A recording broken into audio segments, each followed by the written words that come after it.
Most interesting away fixture since Germany played Russia in 1941. And the United Nations are thinking of sending in a peacekeeping force. But are we overreacting? Could it be that there is a gentle and sensitive side to soccer fans that they don't ever let us see? Danny tiptoed out to test the water. It was on a chill, overcast September morning when it happened. At Football League headquarters, the draw was being made for the second round of the Milk Cup. The official hand disappeared into the hat and then produced two names that would send a shiver of fear ricocheting through the spine of the entire football world. The two names were Millwall and Chelsea. Judging by the papers the next morning, it seemed as if nothing short of World War III was going to break out.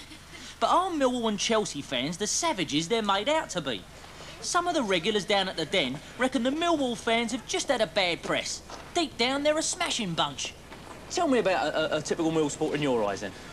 Well, the average Mill supporter is a diamond, Danny. And they're the type of boys that would go out and buy their mothers a bunch of flowers and take Dad for a pint of beer. And even impartial observers are prepared to stand up and be counted. They reckon Chelsea fans aren't half as nasty as they're cracked up to be. Now, you actually drive Chelsea supporters about, don't you? That's right, yeah.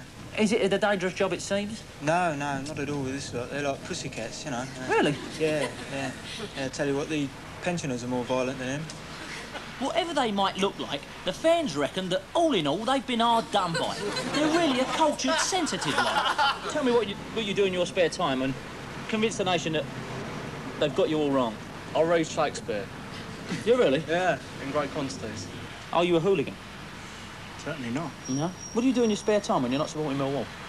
Press wildflowers. If they're honest, they do admit that on occasions they can get a bit shirty. Do you find yourself verbally getting carried away? You mean abusing the referee? Abusing even the referee? Very many times. What do you say? Well, you mean on a really crucial decision? On a really crucial... No, don't be fearless. Oh. We don't edit this out. What do you actually say to him? You rascal. Well, with a appalling outburst like that, what on earth's it going to be like next Wednesday when they meet head-on? To find out, we brought Chelsea and Millwall together on neutral ground for a dress rehearsal of the big match. All right, mate. Pleased to meet you. It was a risky operation, so we decided not to push our luck with a real match. Instead, we settled for something a little less likely to cause aggro. All right, gentlemen, let's have a very good game, please. Nice and clean.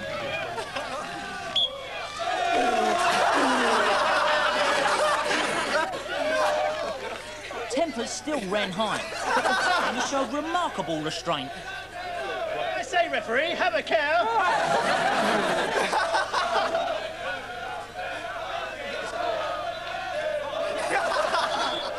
Oh, dash it!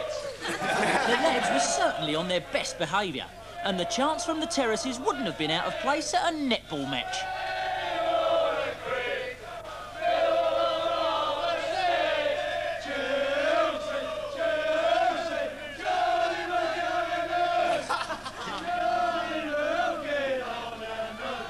In fact, the Millwall and Chelsea fans got on so well with each other, they decided to go for a drink together after the match.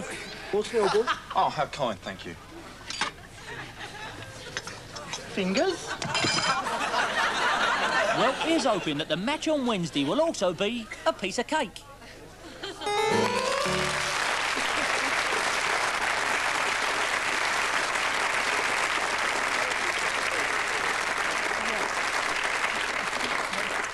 That was a very nice one, Danny. What do you think we'll be saying, though, this time next week? Is it going to be a nasty one?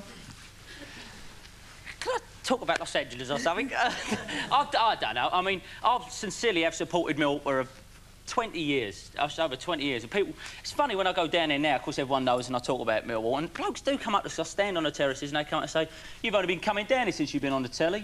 So I say, how'd you make that out? And they say, well, before you was on the telly, I never saw you down here. Yeah. So you say, well, why should you recognise me, mate, before I was on the telly? I mean, you were supporting Millwall before you knew you were supporting Millwall. And that's what I like about me. It's easy to support Liverpool, Man United, you know, big successful clubs, but the 4,000 or 5,000 who go down Millwall turn up, watch a grass grow. And there's something people can't understand about football.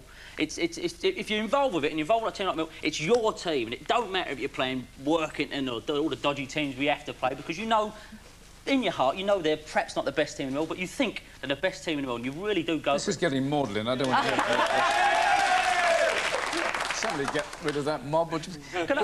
Sorry, can I just on the light? I once saw down there on the floodlights at Millwall. There was a fella sitting up like this, and he was obviously boozed. And there was a bloke with a flat cap on beneath him. And the fella, all of a sudden, because your attention wanders down there, and all of a sudden this kid went, "Bah!"